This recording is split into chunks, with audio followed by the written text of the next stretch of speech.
जय हिंद साथियों, आप सभी का स्वागत है कृष्णा डिफेंस एकेडमी की यूट्यूब चैनल पर। मैं आज आपको पढ़ाऊंगा इतिहास। भारतीय इतिहास को कितने आयामों में बांटा गया। पहला तो हम नए सिंपल तरीके से समझते हैं। भारतीय इतिहास को हमने 3 हिस्सों में बांटा है।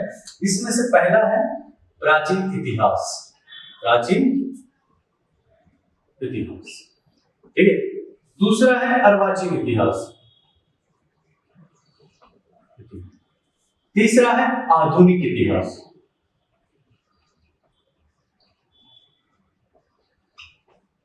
वैसे दोस्तों, आप प्राग इतिहास, ताम्रयुग, ये बहुत छोटे छोटे हिस्सों में उसको बांट दिया गया है। परंतु हमारी जो एग्जाम है, जो डिफेंस की एग्जाम रहती है, यानी कि आप सीआरपीएफ ट्रीटमेंट ले लो, आर्मी, नेवी, एयरफोर्स का ले लो, तो उसके अंदर उतना डीप में नहीं जाते। तो हम लोग भी उतना डीप में नहीं जाएंगे। हम जो हमारे काम का है वही पढ़ेंगे, ठीक है। और इतना मैं गारंटी के साथ बताता हूँ कि जितना पढ़ा रहा हूँ उससे बाहर का कुछ नहीं आएगा। प्राचीन इतिहास, अर्वाचीन इतिहास और आधुनिक इतिहास, 3 हिस्सों में हमने हमारे इतिहास को बांट दिया है। अब कोई भी सोचेगा कि अरे सर, इतिहास को बांट दिया, पर इतिहास पता कैसे चला? इतिहास किसका, कैसे, कहां से शुरुआत हुई? तो मित्रों, वैसे पृथ्वी का इतिहास तो देखा जाए तो बिग बैंग थियरी वगैरह है, आप सब उसके बारे में जानते होंगे। वो हमारे सिलेबस में नहीं है, तो उसके बीच में हम नहीं जाएंगे। पर अभी के लिए मैं आपको बता दूं कि भारतीय इतिहास, यानी कि उत्तर में हिमालय से लेके दक्षिण में समुद्र तक जो फैला हुआ उपमहाद्वीप है, उसको हम कहते हैं भारतवर्ष, ठीक है। भारत का नाम भारत कैसे पड़ा? तो हम सब जानते हैं कि भारत के नाम, भारत का देश, भारत का देश भारत, इस नाम से पुराणों में भी हमारे देश को जाना गया है, भारतवर्ष के नाम से। काफी जगह पे हम लोग जम्बूद्वीप भी नाम सुनते हैं। जम्बूद्वीप क्योंकि जामुन के पेड़ हमारे देश में बहुत ज्यादा और पूरे भारत भर में जामुन के पेड़ पाए जाते हैं, इसलिए इसको जम्बूद्वीप भी कहा गया है। अगर कोई पूछे जम्बूद्वीप किसका नाम है, तो याद रखना वही भारत का नाम भी जम्बूद्वीप पुराने जमाने में हुआ करता था। दूसरी में अब यूनानी आए भारत। यूनानियों ने भारत को इंडस नदी, इंडस यानी कि हमारी सिंधु नदी, इंडस नदी के किनारे था, इसलिए इंडस से इंडिया नाम दिया। क्या नाम दिया? इंडिया, ठीक है। अब यूनानियों ने इंडिया दिया है, भारतवर्ष कहते हैं हम। अब हुआ क्या, जो अरब थे वो लोग भी भारत आए, इन्होंने भारत को हिंदुस्तान नाम दिया। क्यों? क्योंकि वो लोग ह नहीं बोल पाते थे। सिंधु नदी के किनारे बसे हुए नगरवासी हिंदू, सिंधु का हिंदू हुआ और हिंदू का पदभ्रंश होके आगे जाके हिंदू हुआ, और फिर इस देश को कहा गया हिंदुस्तान। क्या कहा गया? हिंदुस्तान। देखो, ये तो हमारे नाम का इतिहास होता है, ठीक है। हमारे देश के 3 नाम हैं। आप भारतवर्ष बोल सकते हो, इंडिया बोल सकते हो, हिंदुस्तान बोल सकते हो। जैसे ही हमने हमारे कॉन्स्टिट्यूशन की बात करें तो उसके अंदर का इंडिया जो कि भारत, ठीक है, दोनों नाम दिया गया है। कॉन्स्टिट्यूशन में हिंदुस्तान का नाम नहीं है, इन दोनों का नाम दिया गया है। परंतु हमारे भारतवर्ष को इन 3 नामों से जाना जाता है, ये जानकारी हमको होनी चाहिए। अब मित्रों, ये सब जानकारी हमको मिली कहां से? ठीक है ना, ये भी बहुत लाजमी प्रश्न है कि ये जानकारी हमको मिली कहां से। तो उसके लिए पहला है कि हमको धर्म ग्रंथ के बारे में देखना पड़ेगा। कौन से? धर्म ग्रंथ। धर्म ग्रंथ से हमको ये जानकारी मिलती है। दूसरा है ऐतिहासिक ग्रंथ।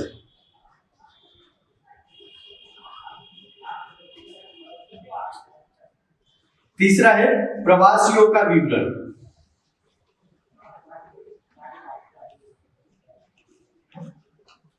और चौथा है पुरातत्व साक्ष्य। पुरातत्व साक्ष्य। तो मैं आप लोगों से माफी चाहता हूं, मेरी और गांधी जी के अंदर एक बहुत बड़ी साम्यता है।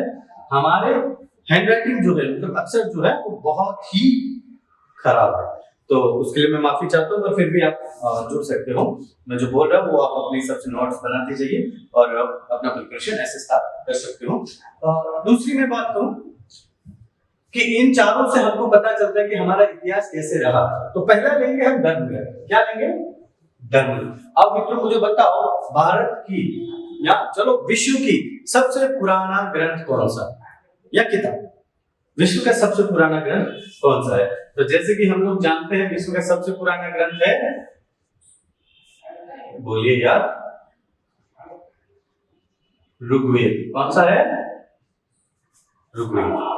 ये जो ऋग्वेद है वे विश्व की सबसे पुराना ग्रंथ है, ये तो हमने देखा। पर इससे हमारे इतिहास के बारे में क्या जानकारी मिलती है? ये ऋग्वेद क्या है, किसने लिखा?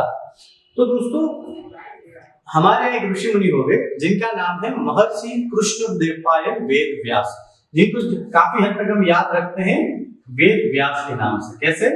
वेद व्यास। इन्होंने भारतीय उपमहाद्वीप के अंदर रहते हुए जो वेद है उनका संकलन किया था। क्या किया था? संकलन। देखो, संकलन करने वाला व्यक्ति लिखता नहीं है, संकलन करने वाला व्यक्ति उसको जोड़ता है और एक किताब का स्वरूप देता है। तो वेद व्यास ने वेदों को लिखा नहीं है, उन्होंने क्या किया है? संकलन किया है। टोटल वेद कितने हैं? तो कुल 4 वेद है, जिसमें से पहला है ऋग्वेद, दूसरा है यजुर्वेद, तीसरा है सामवेद और अंतिम और चौथा वेद है अथर्ववेद। अथर्ववेद। अब दोस्तों ऋग्वेद की जानकारी लेते हैं। ऋग्वेद को विश्वामित्र द्वारा रचना की गई हो ऐसा माना जाता है। उसके अंदर अलग अलग मंत्र दिए गए हैं, उसके 1008 सूक्त है। ये आपके एग्जाम में नहीं आना है कि कितने सूक्त हैं और कितने मंत्र हैं। हाँ, ये पूछा जा सकता है कि उसके पाठक को क्या कहा जाता है। तो ऋग्वेद का जो पाठक होता है उसको ऋतु कहा जाता है। क्या कहा जाता है? ऋतु कहा जाता है।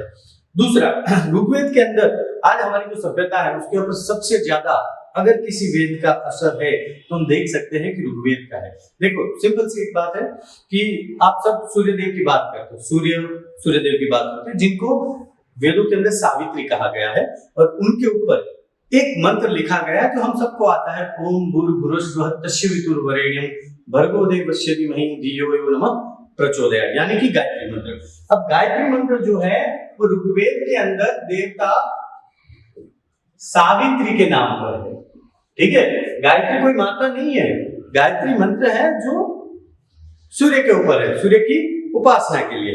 ये देखो, आज हम हमारे समाज में सूर्य की कितनी महत्व है। और ओम भूर्भुवस्सुवः जो हमारा गायत्री मंत्र है वो मतलब हर एक घर में सबको आ रहा है। ठीक है, सबसे असर देखा जा रहा है। दूसरा एक शब्द है चातुर्वर्ण व्यवस्था। चातुर्वर्ण व्यवस्था।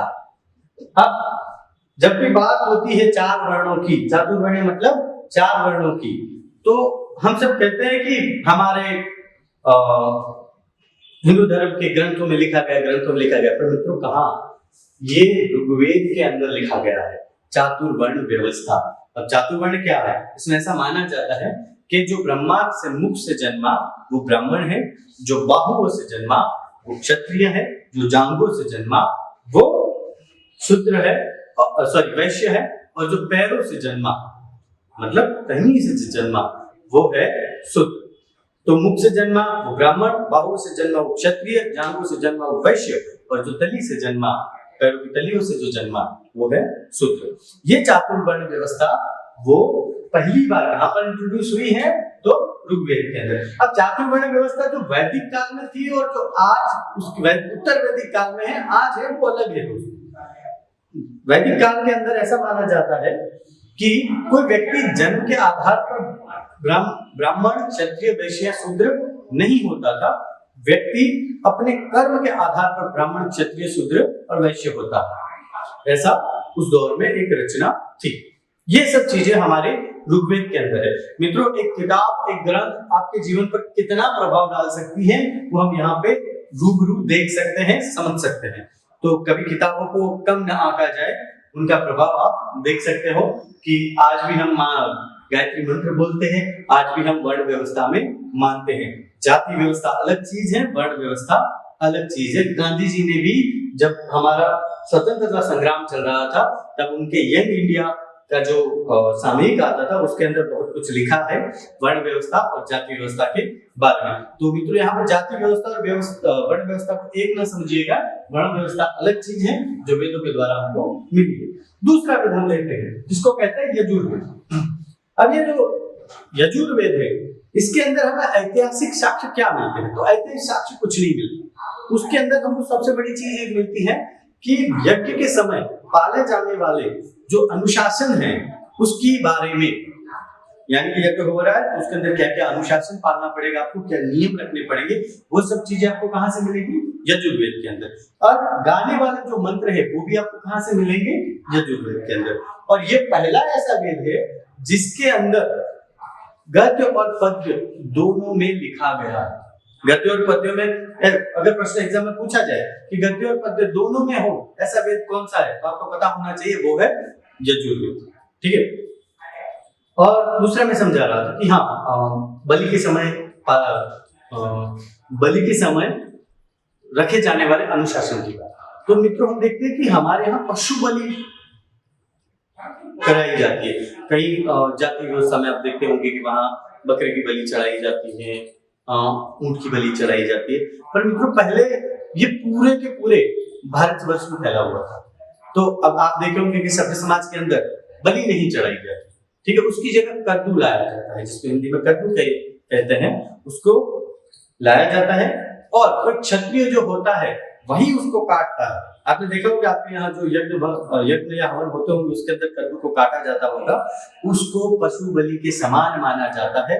और ये सारा अनुशासन और ये नियम वगैरह हमको कहाँ से मिले, तो ये मिले यजुर्वेद से। पूरा का पूरा ये वेद कर्म कांड के ऊपर ही आधारित है, इसीलिए काफी हद तक इसको ब्राह्मण ग्रंथ भी माना जाता है। ठीक है। और तीसरा है सामवेद, जो सारे गामा पा जिससे पूरा संगीत बना है। भारतीय संगीत का जो असल में कोई जनक है तो वो है सामवेद। इसको भारतीय संगीत की गंगोत्री कहा जाता है, इसको भारतीय संगीत का जनक भी कहा जाता है। सामवेद की सारी ऊंचाई आप गा सकते हो।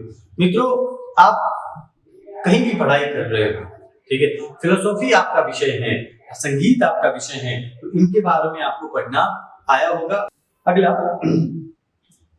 अथर्ववेद। अथर्ववेद अथर्व ऋषि के नाम पर से ही दिया गया है। ऋषि माना जाता है कि ऋषि अथर्वा ने अथर्ववेद की रचना की थी। ये अथर्ववेद जो है वो वेदों में सबसे बाद का है, सबसे पुराना ऋग्वेद है और सबसे बाद का है अथर्ववेद। ये अथर्ववेद में ऐतिहासिक घटनाएं तो मिलती हैं, उसमें एक बहुत बड़ी एक इंटरेस्टिंग बात वहां से हमको जानने को मिलती है, और वो ये है कि आम जनता के जो विचार होते हैं और जो अंधविश्वास होते हैं उसके बारे में इसके अंदर लिखा गया है। जैसे कि हम मानते हैं जादू टोना अंधविश्वास में मानते हैं, बेटी के जन्म की निंदा की गई है, राजनीति के बारे में लिखा गया है, प्रणय गीतों के बारे में लिखा गया है, विवाह संबंध के बारे में लिखा गया है, राजा का चुनाव कैसे करना है, इन सभी विषयों के बारे में हमें जानकारी कहाँ से मिलती है, अथर्ववेद से।